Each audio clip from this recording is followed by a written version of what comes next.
तो आज हम लोग शुरू करेंगे ऑपरेशन ऑन मैट्रिसेस। ऑपरेशन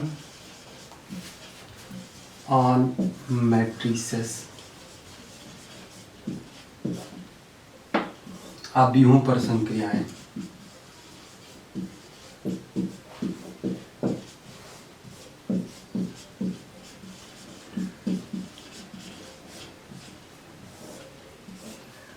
तो आव्यूहों पे कौन कौन सी संक्रियाएं हो सकती हैं, इसके पहले तो अलजेब्रिक ऑपरेशन में आप लोगों को बताया गया होगा। इसमें क्या होता है, सम, डिफरेंस, मल्टीप्लिकेशन और डिवीजन। ये आप लोग अलजेब्रिक ऑपरेशन बताया गया होगा। तो यहाँ पे हम लोग ऑपरेशन ऑन मैट्रिसेस करने वाले हैं, मतलब आव्यूहों पर कौन कौन सी संक्रियाएं हम लोग अप्लाई कर सकते हैं। एडिशन अप्लाई कर सकते हैं, मल्टीप्लिकेशन, डिवीजन, ऐसे कैसे कौन कौन से। इसमें डिवीजन जो है डायरेक्टली अप्लाई नहीं होता है, तो इसमें कैसे कैसे अप्लाई हम करेंगे इसको मैं आपको बताऊंगा इसमें, ठीक है। तो ये आपके संक्रियाएं हैं। तो इसमें आव्यूहों पर कौन कौन सी संक्रियाएं हम लगा सकते हैं। तो सबसे पहला जो संक्रिया है इसमें क्या है, एडिशन है। तो एडिशन ऑफ मैट्रिसेस हम लोग शुरू कर रहे हैं। सबसे पहला जो संक्रिया है, पहली संक्रिया, और वो है हमारा addition on matrices, addition of matrices. तो आव्यूहों का यहाँ योग है, आव्यूहों का योग, ये हम लोग पढ़ रहे हैं। तो आव्यूहों का योग क्या होता है और कैसे आव्यूहों का योग ये करेंगे हम लोग, इसके बारे में हम लोग पढ़ रहे हैं सबसे पहले। तो आव्यूहों के योग के लिए अगर मेरे पास दो आव्यूह हैं और दोनों समान कोटि के, यदि दो आव्यूह हैं और दोनों समान कोटि के हैं, तो उनका जो योग होता है वह उनके संगत अवयवों के योग से प्राप्त होता है। जैसे मैं कह सकता हूं, यदि ए तथा बी दो समान कोटि के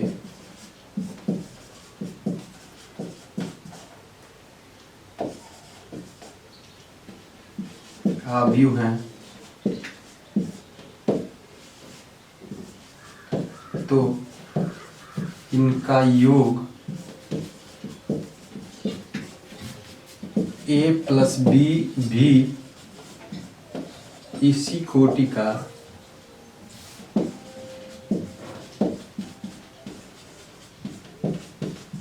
एक ऐसा आव्यूह होगा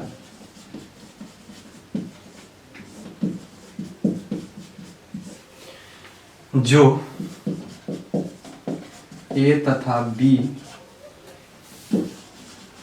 के संगत अवयवों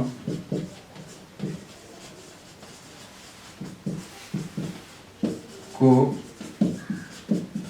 जोड़ने से प्राप्त होगा।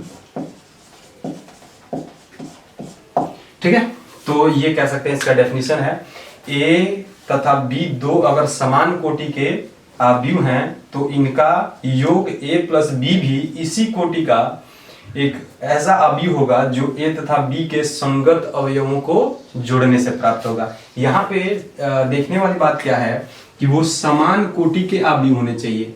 तो यही जो उसका है, ये उसका जैसे मैं कह सकता हूं कि अगर ए और बी पहले से समान कोटि के नहीं हैं तो मैं इनको कभी भी जोड़ नहीं सकता हूं। मेरे पास मान लीजिए, अगर मेरे पास ए एक मैट्रिक्स है, ए आई जे, और ये है एम बाई एन का, और बी एक दूसरा मैट्रिक्स है, let us suppose B i j, और ये भी क्या है, एम बाई एन का है।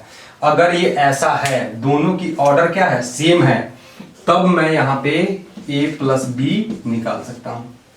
और a प्लस बी जो होगा वो भी क्या होगा, a प्लस बी जो होगा वो भी m बाई एन का ही एक मैट्रिक्स होगा। और उसको ऐड कैसे करेंगे, a आई जे उसके संगत अवयव, a I J plus b I j, और ये हो जाएगा हमारा m क्रॉस n का। तो उनका जो सम होगा वो भी m क्रॉस n का ही, m बाई n का ही हमारा मैट्रिक्स होगा, और उनके संगत अवयवों को जोड़ने से मिलेगा। ठीक है, तो अब मैं अगर इसको A और B मेरे पास दो मैट्रिक्सेस हैं और उन दोनों के ऑर्डर को हम चेक करते हैं। अगर ये दोनों समान है तो मैं उसको जोड़ सकता हूं, समान नहीं है तो हम लोग उसको नहीं जोड़ सकते हैं। अगर ये दोनों ऑर्डर सेम है तो, और इसको चेक करने के लिए हम लोग इनका ऑर्डर चेक करते हैं और इसी को हम लोग कहते हैं कि यह योग के अनुरूप है, योग के अनुरूप है। अगर ये दोनों का ऑर्डर सेम नहीं होता तो मैं कहता ए और बी योग के अनुरूप नहीं है। अगर ए और बी का ऑर्डर सेम है तो मैं कहूंगा ए और बी दोनों योग के अनुरूप है, अर्थात मैं इनका योग कर सकता हूं, इनको जोड़ सकता हूं। ठीक है, तो अब देखिए मैं आपको इसके आगे बताता हूं। योग में मैंने बताया कि अगर ए मेरे पास है ए आई जे एम बाई एन का, और बी मेरे पास है बी आई जे ये भी एम बाई एन का, ये दोनों का ऑर्डर सेम है, पहले यही चेक करना होता है योग के लिए। और अगर ये दोनों सेम होता है, अगर ऑर्डर में दोनों सेम होता है, दोनों की कोटियां अगर समान होती हैं तो इनको योग के अनुरूप कहा जाता है, कन्फर्मेबल फॉर एडिशन कहा जाता है। ठीक है, अब यहाँ पे मैं एक आपको बता दें, ए प्लस बी यहाँ पे क्या हो जाता है, इनके जो संगत जो अवयव होते हैं, संगत अवयव उनको जोड़ने से ए आई जे और ये बी आई जे, इनके संगत अवयवों को जोड़ने से वो प्राप्त होगा और वो भी ऑर्डर में क्या होगा, इन दोनों के समान होगा। अब यहाँ पे मैंने एक मैट्रिक्स मान लीजिए ले लिया हुआ है, ए इक्वल्स टू 2 4 1 3 और बी एक मैट्रिक्स लिया हुआ है मैंने, लेट अस सपोज 3 1 4 2, ये एक मैट्रिक्स है। तो सबसे पहली चीज मैंने कहा कि पहले आपको योग के अनुरूप है या नहीं इसको टेस्ट करना होगा, तो कन्फर्मेबल टेस्ट इसका करना पड़ेगा। तो कन्फर्मेबल टेस्ट के लिए हम लोग को क्या देखना होता है, इन दोनों का ऑर्डर सेम है या नहीं। तो सबसे पहले इसका ऑर्डर देखते हैं। तो इसका ऑर्डर क्या है, 2/2, इसका ऑर्डर है 2/2, इसका भी ऑर्डर है 2/2, और ये दोनों का ऑर्डर क्या है, यहाँ सेम है, इक्वल है दोनों का ऑर्डर। तो मैं कह सकता हूं कि ये क्या है, कन्फर्मेबल फॉर एडिशन है, मतलब योग के अनुरूप है। अगर योग के अनुरूप है तब यहाँ पे मैं a प्लस बी निकाल सकता हूं। अब a प्लस बी मुझे निकालने के लिए क्या करना होगा, तो मैंने कहा कि इनके जो कैरेस्पॉन्डिंग एलिमेंट्स होते हैं, जो संगत अवयव होते हैं, उनको हम जोड़ लेते हैं। तो संगत अवयव मैं यहाँ पे a प्लस बी अगर निकालूंगा तो a मेरे पास क्या है 2 4 1 3 है, प्लस b क्या है 3 1 4 2, ये मेरे पास b है। अब इनको मुझे ऐड करना है, तो मैं क्या करने वाला हूं, संगत अवयव को जोड़ने वाला हूं। तो संगत अवयव ये 2 का संगत 3 है, तो 2 + 3 हो जाएगा, 4 का 1 है तो 4 + 1 हो जाएगा, ये 1 का 4 तो 1 + 4 हो जाएगा, ऐसे 3 का 2 तो 3 + 2 हो जाएगा, और इनको मैं ऐड कर लूंगा। अब ये क्या हो गया 5, ये भी हमारा 5, ये भी 4 1 5 और ये भी हमारा 5 हो गया। तो इस तरह से ये हमारा हुआ a प्लस बी। अब इसकी ऑर्डर भी देखिए, तो a प्लस बी जो ऑर्डर हमारा है वो भी क्या है 2/2 ही है। तो हमने जो ऐड किया a प्लस बी, a हमारा 2/2 का था, b भी हमारा 2/2 का था, और हमने जब सम किया इसका a प्लस बी तो वो भी हमारा 2/2 का मिला। तो इस तरह से हम लोग एडिशन अप्लाई करते हैं। एक और इलिस्ट्रेशन कर लेते हैं इस पे, एक और एडिशन पे, उसके बाद हम लोग सब्ट्रैक्शन पढ़ेंगे। तो यहाँ पे मान लीजिए मेरे पास अगर a एक ऐसा मैट्रिक्स है, यहाँ दिया गया 2 4 6 1 3 4, और b मेरे पास मान लीजिए यहाँ पे है 1 3 4 2। तो यहाँ पे अगर मुझसे उसने कह दिया कि फाइंड a प्लस बी मुझे फाइंड करना है, तो देखिए जरा ध्यान से, पहले ये नहीं कि पढ़ जाएंगे इसको पहले ऐड करने, पहले मैंने कहा ना इसका पहले हम लोग योग के अनुरूप है या नहीं पहले चेक करेंगे। ठीक, तो कन्फर्मेबल टेस्ट इसका करेंगे। कन्फर्मेबल टेस्ट करने के लिए मुझे दोनों का ऑर्डर चेक करना होगा। तो सबसे पहले मैं एडिशन में क्या करूंगा, a प्लस बी के लिए ऑर्डर चेक करूंगा दोनों का। यहाँ a का ऑर्डर क्या है 2/3 है, 2 रो और 3 कॉलम, तो 2/3 है, और यहाँ इसका 2/2 है, 2 रो और 2 कॉलम है, तो 2/2 इसका, 2/3 इसका ऑर्डर है। ये दोनों ऑर्डर में सेम नहीं है, तो a का ऑर्डर b के ऑर्डर का सेम नहीं है, तो मैं कह सकता हूं यहाँ कि यह जो है कन्फर्मेबल नहीं है, कन्फर्मेबल फॉर एडिशन नहीं है, मतलब योग के अनुरूप नहीं है। तो तो मैं कहूँगा A plus B does not exist, यह एग्जिस्ट नहीं, विद्यमान नहीं है। तो ऐसे हो जाएगा। लेकिन अगर यह इसमें भी 3 रो होता और सॉरी 3 कॉलम होता, यहाँ पे मान लीजिए अगर मेरे पास होता 1 0, अब ये भी 2/3 का हो गया। अब तो दोनों सेम हो गया। अब मैं यहाँ a प्लस बी आराम से इजीली मैं इसको निकाल सकता हूँ, क्योंकि यहाँ पे यह योग के अनुरूप हो गया। अब यहाँ पे मुझे क्या करना होगा, इसको ऐड करने के लिए मैं यहाँ पे a प्लस बी निकाल रहा हूँ। तो a मेरे पास है 2 4 6 1 3 4 और प्लस b मेरे पास है 1 3 1 4 2 0। अब इसको ऐड करेंगे, तो कैसे ऐड करेंगे, तो इसके जो कैरेस्पॉन्डिंग एलिमेंट्स हैं, संगत अवयव हमने को ऐड करना है। तो मुझे क्या करना है, इसको इससे ऐड कर लेंगे।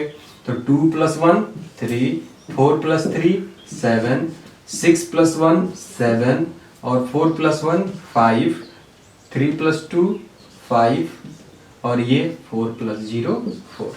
तो इस तरह से हमारा यह मैट्रिक्स आ गया। और यह भी देखिए 2/3 है। तो इस तरह से हमारा एडिशन हो जाता है। ठीक है, क्लियर है। अब हम लोग देखेंगे subtraction of matrices. Subtraction of matrices, अवयवों का अंतर कह सकते हैं, इनका व्यकलन, अवयवों का व्यकलन।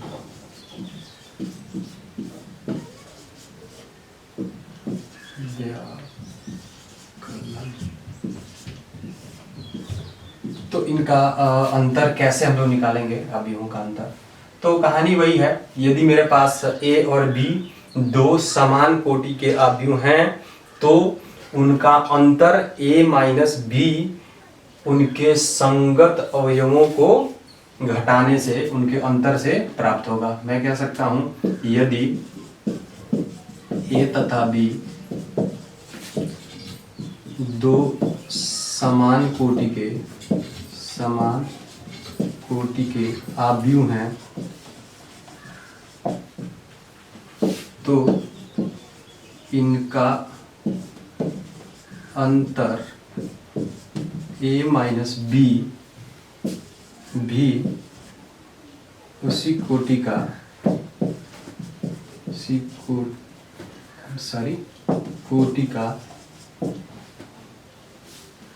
एक अवयव होगा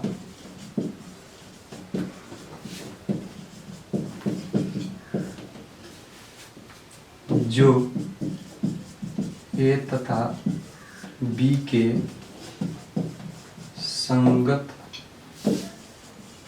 अवयवों को घटाने से प्राप्त होगा।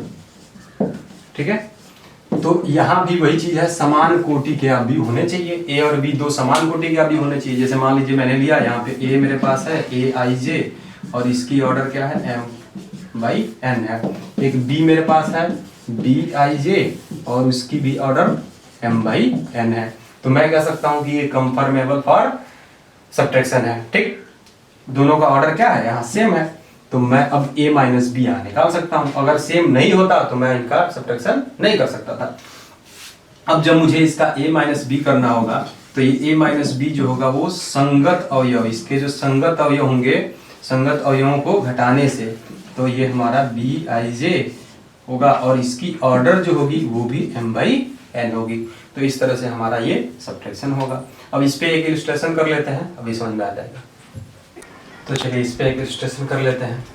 यहाँ मेरे पास मान लीजिए a इक्वल्स टू है 2 4 6 1 3 5 और b इक्वल्स टू है 1 3 2 0 2 1। ठीक है, और इनको कह रहा है कि तब a माइनस बी मुझे फाइंड करना है।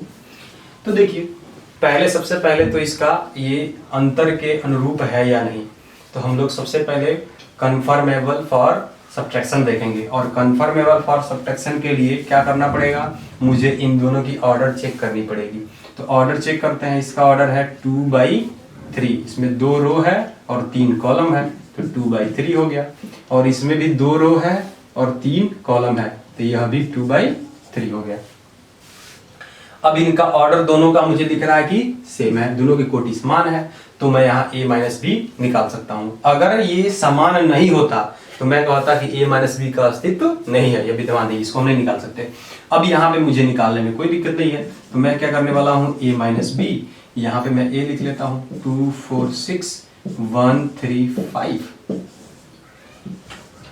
और प्लस ये हमारा 1 3 2 0 2 1। अब मैं इसको, सॉरी यहाँ प्लस नहीं माइनस है। अब मुझे क्या करना है, मैंने कहा था कि इनके संगत अवयवों को घटाने से प्राप्त होता है या a माइनस बी, तो संगत अवयवों को हम घटा लेंगे, यानी कि 2 माइनस 1, इसका संगत ये है, 4 का संगत 3 है, तो 4 माइनस 3, 6 का संगत है 2, तो 6 माइनस 2, और ऐसे ही 1 का 0, तो 1 माइनस 0, 3 माइनस 2, और ये 5 माइनस 1। ये मैं आपको समझने के लिए यहाँ दिखा रहा हूँ, हम चाहते तो इतना तो डायरेक्ट भी हम लोग घटा सकते थे। तो ये हो जाएगा आपका 1, ये भी 1, ये हो जाएगा 4, ये 1, ये 1 और ये हमारा 4। तो इस तरह से ये हमारा मैट्रिक्स बन गया, और इसकी ऑर्डर भी 2/3 है। तो इस तरह से सब्ट्रैक्ट करना था, ठीक है। Properties of matrix addition, matrix addition. तो देखिए इनका प्रॉपर्टी क्या है, अवयवों के योग का प्रगुण। तो अवयवों के योग का प्रगुण है, मैं लिख देता हूं, अवयवों के योग का प्रगुण प्रॉपर्टी। सबसे पहला कॉम्यूटेटिव, सबसे पहले हम लोग क्रम विनिमय पढ़ेंगे, क्रम विनिमय, कॉम्यूटेटिव ला, कॉम्यूटेटिव। तो कॉम्यूटेटिव में क्या होता है, अगर मेरे पास ए और बी दो हमारे पास समान कोटि के, ए और बी दो समान कोटि के अवयव हैं, तो a प्लस बी प्लस ए के इक्वल होगा, इसी को कॉम्यूटेटिव कहते हैं, ठीक है।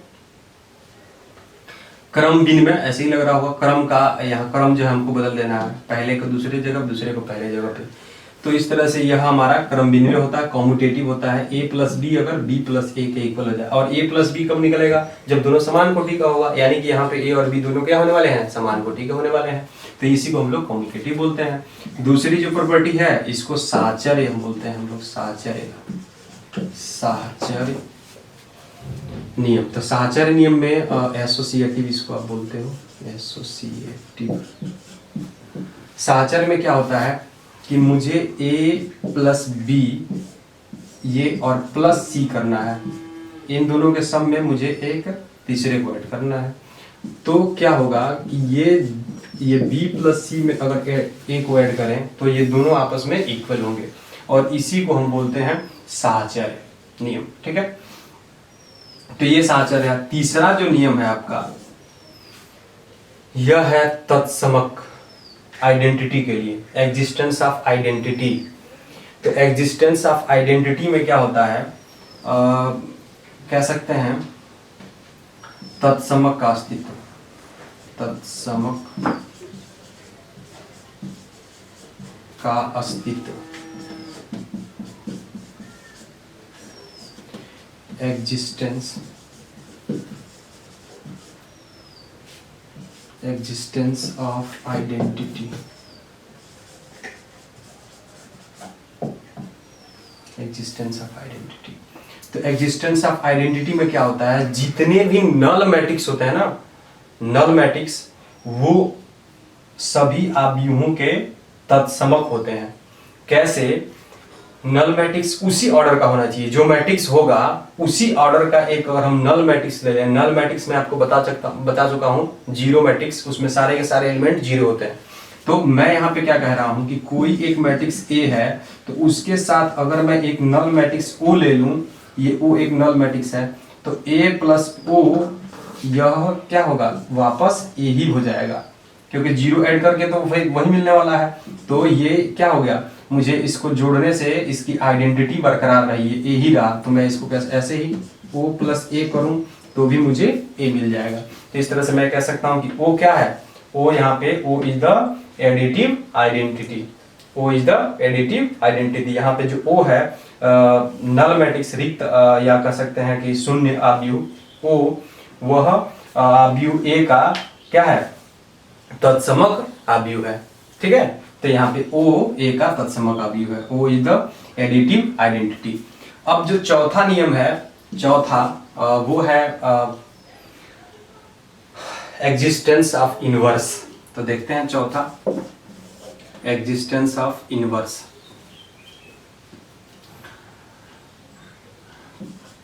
प्रतिलोम, इनवर्स प्रतिलोम भी कहते हैं इसको, व्युत्क्रम भी कह सकते हैं, तो लोग प्रतिलोम लिखते हैं, प्रतिलोम का अस्तित्व।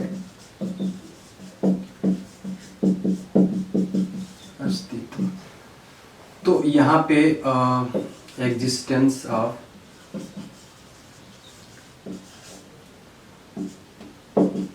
इनवर्स, तो इसमें क्या होता है ना कि मुझे कोई एक मैट्रिक्स ए के साथ ऐसा एक मैट्रिक्स चाहिए होता है जिससे उसको ऐड करें तो क्या मिल जाए, उसका आइडेंटिटी मिल जाए। उसका आइडेंटिटी क्या था, जीरो था। तो अगर मैं कोई ए मेरे पास एक मैट्रिक्स है, इसमें मैं कोई एक ऐसा मैट्रिक्स मैं ऐड करूं जिससे इसकी आइडेंटिटी मैट्रिक्स वो है वो मिल जाए। कैसे हो सकता है, तो इसका निगेटिव ए अगर ले लें हम, ए का निगेटिव, इसका अगर माइनस सबका चिन्ह बदल करके हम इसको ऐड करें तो वो आपस दोनों जीरो हो जाएगा, तो ये नल मैट्रिक्स हो जाएगा। और यही हमारा क्या कहलाता है, इसको हम कहते हैं एडिटिव इनवर्स। इसको बोलेंगे हम माइनस ए को additive, minus A is additive inverse. Minus A को हम क्या कहेंगे, योगात्मक प्रतिलोम कहेंगे। यहाँ पे योगात्मक प्रतिलोम है, ठीक है। तो इस तरह से यह कुछ इसके कह सकते हैं गुणधर्म थे। अब चलते हैं आगे। तो अब देखते हैं हम लोग multiplication of matrix bye a scalar. Multiplication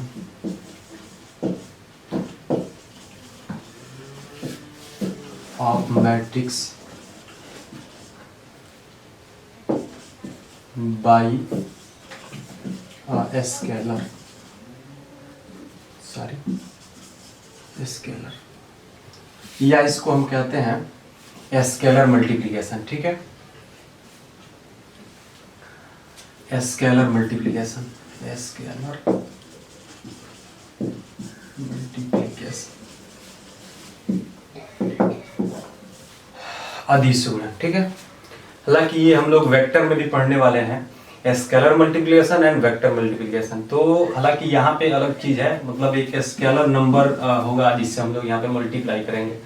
तो यहाँ पे क्या होने वाला है, मान लीजिए मेरे पास कोई एक मैट्रिक्स ए है, कोई एक मैट्रिक्स है ए आई जे एम बाई एन का, और मुझे एक किसी स्केलर, किसी एक कांस्टेंट के से, इसी को हम लोग स्केलर भी कहते हैं, तो इससे मुझे के से इसमें मल्टीप्लाई करना है। तो मैं कह सकता हूं कि यदि ए कोई एक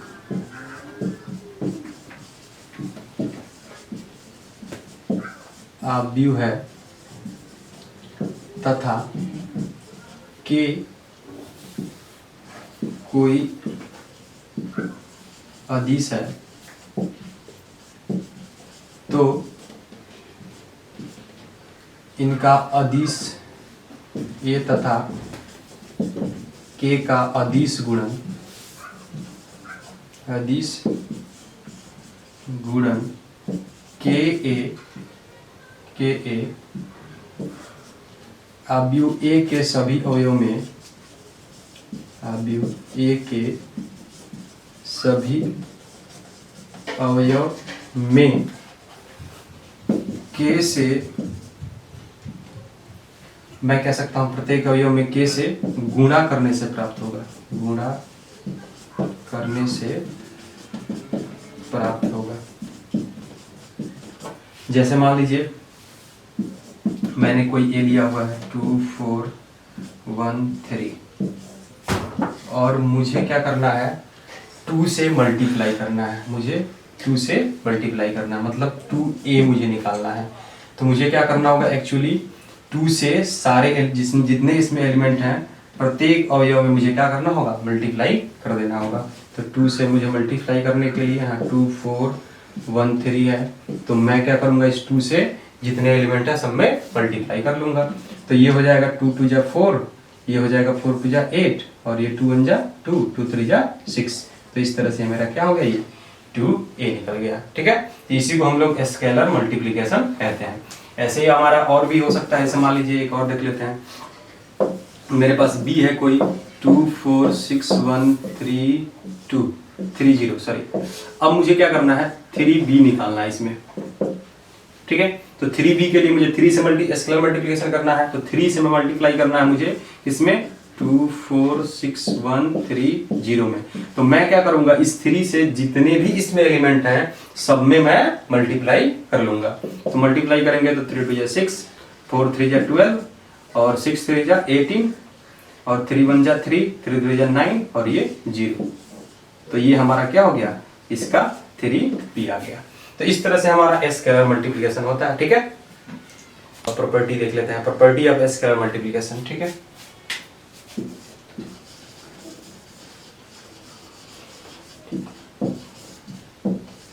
स्केलर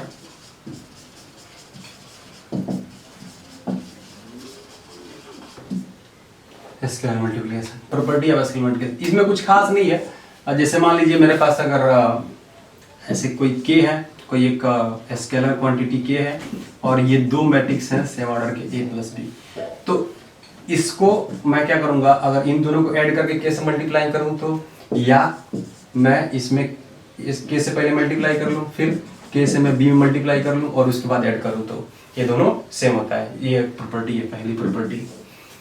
दूसरी प्रॉपर्टी इसकी है, अगर मान लीजिए k है और l है और यहाँ a है, ये दोनों स्केलर क्वांटिटीज हैं, तो मैं इन दोनों को ऐड करके इसे मल्टीप्लाई करूं या फिर मैं k a कर लूं और l a कर लूं, तो ये बहुत ही सादा चीज है, बहुत आसान चीज है। इसको करूंगा दोनों सेम होगा, इसी को हम लोग प्रॉपर्टी ऑफ स्केलर कहते हैं, कुछ खास नहीं इसमें। ठीक, अब एक क्वेश्चन देख लेते हैं एडिशन सब्ट्रैक्शन पे बेस्ड। तो यहाँ पे मान लीजिए मेरे पास a है 2 4 6 1, b है 1 2 1 3 और मुझसे बोल दिया इसने कि 3a माइनस 2b ये निकालना है। ठीक है, तो कैसे करेंगे, इसमें स्केलर मल्टीप्लिकेशन भी है और साथ साथ सब्ट्रैक्शन भी है, तो इसको कैसे करेंगे मैं आपको तरीका बताता हूँ। तो बेसिकली कुछ खास नहीं है, ये इंफॉर्मेशन था क्वेश्चन में। मुझे पहले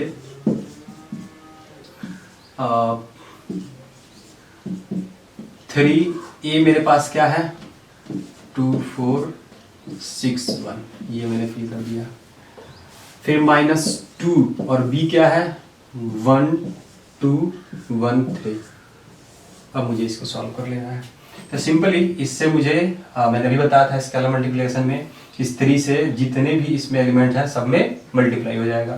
तो जब मल्टीप्लाई करेंगे तो ये हो जाएगा 3 2 जा 6 और 3 4 जा 12 और 6 3 जा 18 और ये 3 1 जा 3। अब इस तरह से ये हो जाएगा 2 1 जा 2 2 2 जा 4 2 1 जा 2 2 3 जा 6।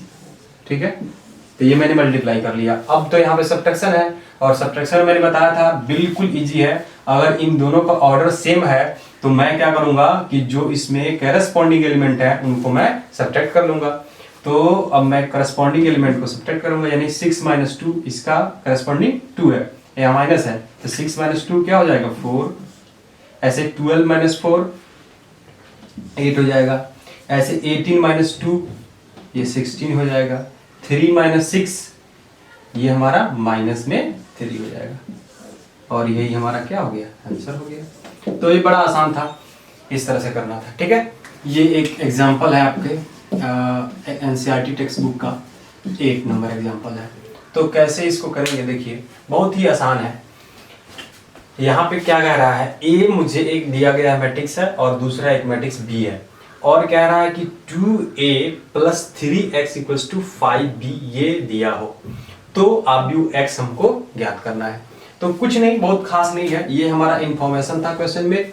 अब मुझे क्या करना है, इसका यूज करना, इसको हम सबसे पहले लेंगे। सिंस सॉल्यूशन में मैं लिखने वाला हूं 2a plus 3x equals to 5b।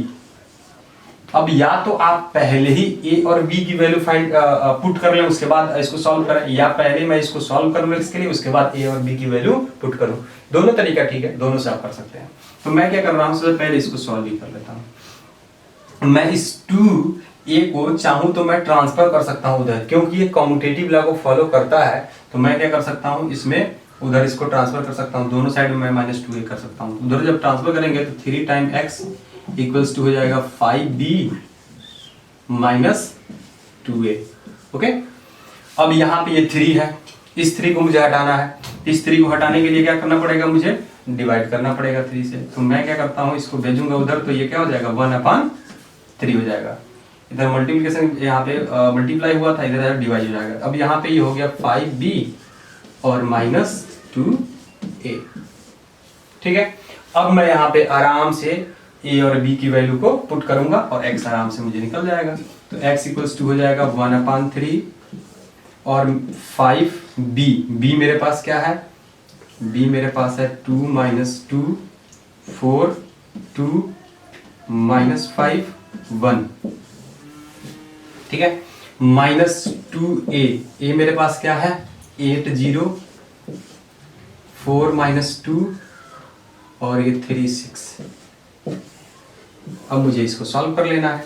तो सिंपली अभी मैंने बताया ही था स्केलर मल्टीप्लिकेशन, तो ये तो ऐसे ही रह जाएगा।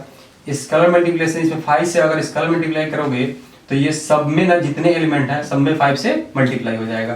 तो यहाँ पे हो गया क्या 10 5 दूना 10 5 दूना 10 और 4 पंजे 20 और ये हो गया 5 दूना 10 और फिर 5 पंजे 25 ये माइनस में, और ये 5 इकाने 5। फिर ये माइनस हो जाएगा, ये फिर 2 से इसको माइनस में हिला लेते हैं, इसको मल्टीप्लाई कर लेते हैं। तो 8 दूना 16 ये 0 4 दूना 8 और ये फिर 2 दूना 4 और ये हमारा हो जाएगा 3 दूनी 6 और ये 6 दूनी 12। अब हम इनको सब्ट्रैक्ट कर लेंगे। ठीक है, बहुत आसान था। अब हम इनको सब्ट्रैक्ट करेंगे, कैसे देखते हैं यहाँ पे। तो x इक्वल्स टू 1/3 और ये हमारा हो जाएगा 10 माइनस 16। ठीक है, 10 माइनस 16 क्या -6 हो जाएगा। तो -6, ये -10 है और ये -0, तो फिर -10 ही रहेगा ये। और ये 20 माइनस 8, तो 20 माइनस 8 करेंगे तो 12 मिल जाएगा। और ये 10 है माइनस ये -4 है, तो ये हो जाएगा क्या प्लस, यानी 10 और 4 ये आपका 14 हो गया। ऐसे ही -25 माइनस 6 कितना हो गया, ये -31। और फिर ये 5 और -12 ये कितना हो जाएगा 7। ये हमारा हो जाएगा माइनस में 7 हो गया। तो इस तरह से हमारा इन दोनों का अब ये रहा 1/3। तो 1/3 से अब इसमें क्या होगा, जितने भी एलिमेंट है सब में मल्टीप्लाई हो जाएगा। तो x इक्वल्स टू हो जाएगा, यहां से डिवाइड करेंगे 3 से तो क्या हो गया 3 माइनस में 3 2 6 सॉरी, और इससे डिवाइड करेंगे तो -10/3 हो जाएगा। इसमें डिवाइड करेंगे तो 3 चौका 12, इसमें तो ये हो जाएगा 14 और बट्टे में 3। ये हमारा माइनस में 31/3 रहेगा और ये माइनस में 7/3 रहेगा और यही मेरा 100 का आंसर। ठीक है, तो बहुत आसान था ये, ऐसे करेंगे।